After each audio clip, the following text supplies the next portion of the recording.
Même si CM Punk, il y a un moment donné, les gens qui disent ouais, je sais pas quoi, CM Punk, c'est un escroc, ouais, CM Punk, je sais pas quoi, les gars, franchement là, CM Punk, je pense que là, il y a plus personne qui peut parler avec lui, hein.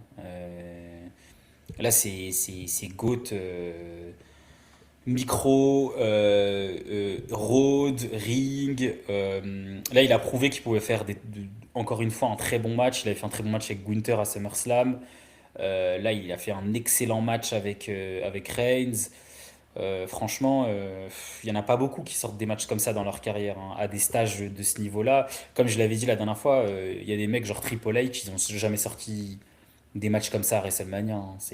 Pourtant, vu la Dans carrière le qu'il main a. event, Ouais, dans le main event, oui, oui, bien sûr. Ouais, bah oui. faut préciser. C'est ça dont on parle. Mm. Et pareil, Reigns, en fait, Il a encore, en moi, vrai, il a encore élevé le niveau. En eh vrai ben, de en vrai. fait, il est toujours. En fait, c'est vraiment le mec qui, je pense, c'est lui qui rapporte le plus d'oseille, en fait. Et c'est pour ça que c'est lui qui est toujours dans le main event. C'est ça qu'il faut comprendre aussi, c'est que, bah ouais, il va faire des main events encore parce que il rapporte trop d'argent, en fait. Maintenant, on l'a vu là, heureusement qu'il était face à Punk dans une story. Et après, il y a aussi autre chose, c'est que il a capté, lui, que SmackDown, ça pue un peu du cul, et il voulait être sur Netflix à Raw, et je pense que même dans sa promo, quand il dit je te choisis toi Punk parce que je te déteste et pas parce que t'es la plus grosse star, moi je pense que c'est je te choisis parce que t'es la plus grosse star, Oui. entre les lignes. C'est ça en fait. C'est moi je veux Punk dans le main event parce que c'est lui la star. Et moi je veux la star. Donc c'est aussi une petite leçon à retenir pour la suite. C'est que en fait il y a des mecs, ils savent très bien ce qu'ils font. Je pense que Reigns il est très intelligent et qu'on le verra jamais dans un main event en carton comparé à d'autres gens. Donc je pense que lui il est prêt à dire non. Il est prêt à dire non, moi je fais pas ça. Moi je suis le GOAT, je fais pas ça. Moi je suis une star, je fais pas ça. Et il a raison. Il a raison parce que c'est comme ça qu'après on obtient des vrais trucs en vrai. Donc ouais. Et après Cody, pour faire le parallèle avec Cody, moi je suis persuadé que Cody Rhodes, c'est lui le vrai GOAT, le vrai visage de la compagnie. C'est pas Reigns, c'est Cody pour moi. C'est juste que Reigns, là il est de retour, il a une ceinture et tout. euh, et que et qu'il bat Puck et qu'il revient avec la Bloodline. Ça reste du recyclage, le truc de la Bloodline là qu'ils font actuellement. Ça reste du recyclage. Il n'y a rien de nouveau. Ils remettent les Usos avec lui, ils refont le groupe et tout. Cody, il y a zéro recyclage. Cody, il construit tout, il crée tout. Son chemin se poursuit et la position qu'il a, elle est beaucoup plus dure que celle de Reigns. Il doit tout construire, il doit tout créer et tout est sur lui. Et c'est lui le babyface, le super-héros. Et ce qui est dur avec lui, c'est de construire, construire, reconstruire des trucs. Et il fait que ça tous les ans. Et là, il se casse la gueule un peu à cause d'Orton. Mais en soi, c'est pas grave parce que il lui faut un peu un parcours comme ça avec des difficultés. Mais Mais, attention, mais, Reigns, mais c'est facile. redis-nous ce que tu disais tu disais que Cody, il était dans les baskets de Cena un peu, il y a 10 ans. Bah, ouais, je disais que en fait, Cody Rhodes, il est dans une position où il est comme Cena il y a 10 ans, c'est-à-dire que il est babyface, c'est lui le visage de la compagnie, et il est de plus en plus contesté parce qu'il a tout le temps la ceinture, parce qu'il règne trop longtemps, parce qu'il a toujours les mêmes rivalités, parce que parfois c'est un peu chiant. Exactement ce qu'on disait de John Cena, tout pareil au millimètre près. Et en fait, John Cena c'est devenu le GOAT dans son perso.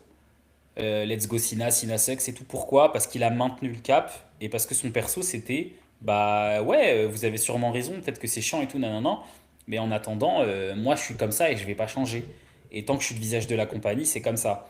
Et du coup, Cody c'est un peu pareil, c'est-à-dire que c'est euh, tout est sur moi. On m'a confié les rênes de la compagnie quand il a battu Reigns, etc.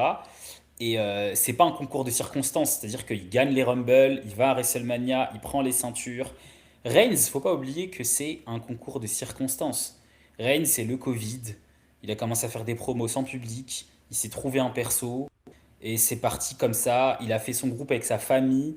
Et ça a créé la Bloodline. Et il était heel. Il n'y a pas eu une victoire au Rumble, un push volontaire, etc. Comme il y a pu avoir pour Cody, pour Drew, etc. Donc il y avait moins de pression. Et en fait, Reigns, ça a été un peu naturel. Cody, c'est pas pareil.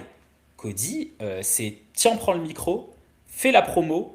Tiens, il y a Sina en face de toi, fais la promo face à Sina, vas-y. C'est une pression monumentale.